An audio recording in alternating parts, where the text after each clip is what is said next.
War. War never changes. And so it continues the saga, the Vault 111 Survivor, in this epic new DLC, Helping Haven, case number 3. Here's a little taste of the story before I begin with the characters you should expect to see along the way.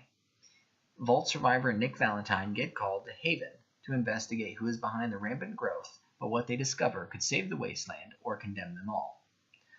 Now, some for the main characters. Obviously, the main one is going to be about the Vault Dweller, who the main story Fallout 4 is about as well. However, this Vault Dweller has been grizzled by the loss of his son and his decisions in Far Harbor, another DLC. They are not the same man or woman that exited the Vault 111. How your character handled events in Nuka World, one of the other DLCs, would have a significant effect on the mentality of the main character in this particular DLC itself.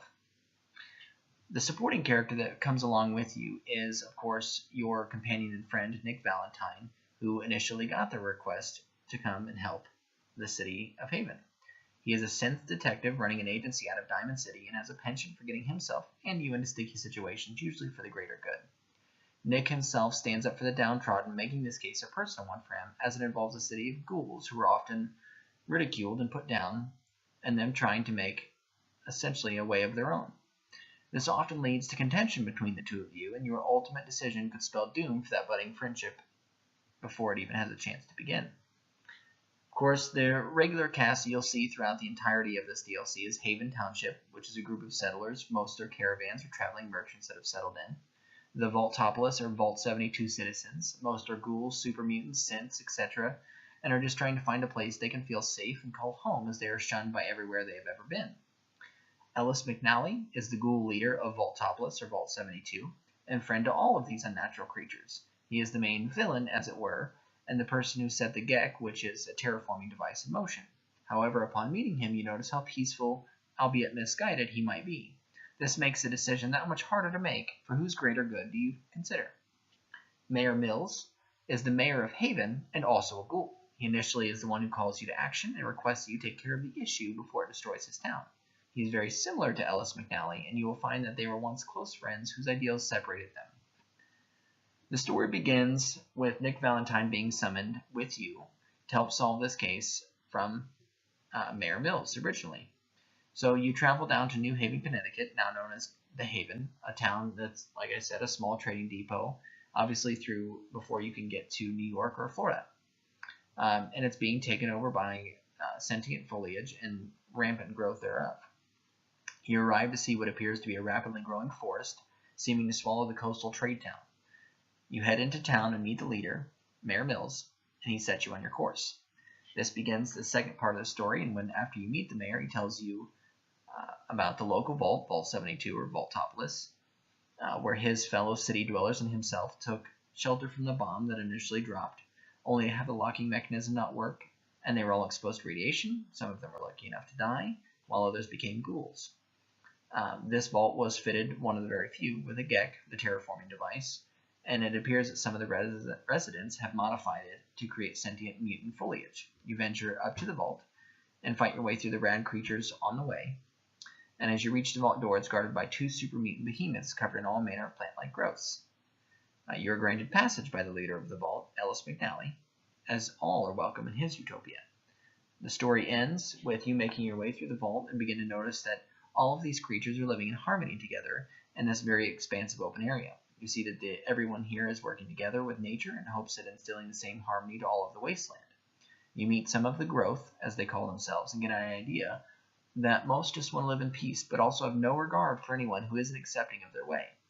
Finally, you reach Ellis McNally, and while you're talking to him, you're given 3 options. Option 1, embrace their way and help them convince the town to let the growth in and become one with the source. Option 2, talk Ellis into shutting down the Gek and just living with what is already there and form a trade agreement with Haven.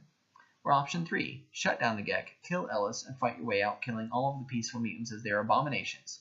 Each ending will change how the town of Haven and Vaultopolis view you. Now that I have your attention, let's discuss what makes this DLC unique to itself, while still adhering to what makes the franchise great in and of itself. First, we have the fact that there's a villainous option, something not granted except in Fallout 4, except for in Nuka World.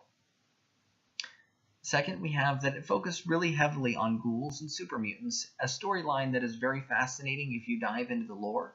And I think that a lot of fans have been kind of looking for that little bit extra. We got some of that with the synths, and I think it would really benefit to get that with the ghouls and super mutants as well. Now the world is actually very different as well because it's more forest and covered in green, something that really isn't seen by Fallout fans because the wasteland is very bleak and barren.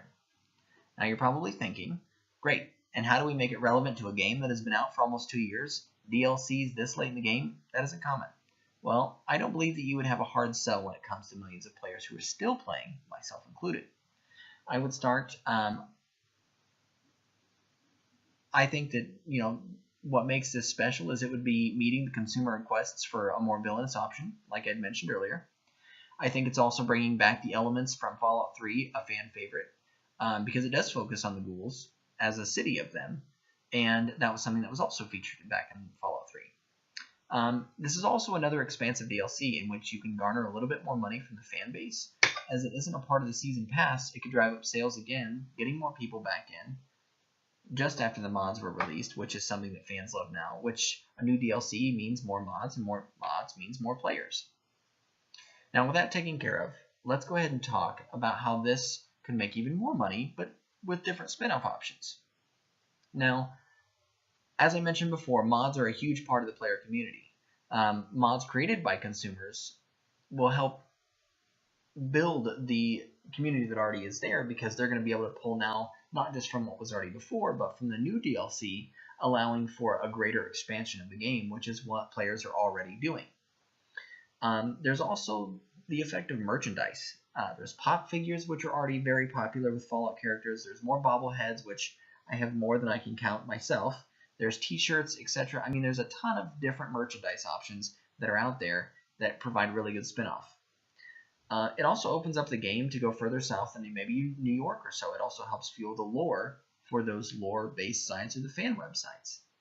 Now, if this didn't take off with a group of people that we hope that it will, I would also include maybe more female characters as power characters, less male characters in that option. It seems that there are a lot of female gamers for this particular game as well. I've run into a lot myself, and I think that that might not be a bad option. I would also try to appeal to those, and that's what we're doing here, that have that villainous playstyle, because it allows you to have a dark mark that follows you back to the Commonwealth that kind of looms over you as a character. And that's what a lot of people have been clamoring for when it comes to Fallout 4. And I think giving them that is really going to help sell it. In conclusion, I really believe that we have a rich story that tells a great tale of the city yet unseen on the Fallout universe, but also solves the growing void for many of the fans without another Fallout title in the coming future.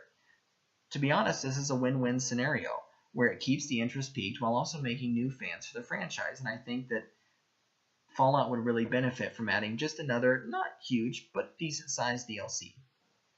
Thank you. War. War never changes. And so it continues the saga, the Vault 111 Survivor, in this epic new DLC, Helping Haven, Case Number 3. Here's a little taste of the story before I begin with the characters you should expect to see along the way. Vault survivor Nick Valentine get called to Haven to investigate who is behind the rampant growth, but what they discover could save the wasteland or condemn them all. Now, some for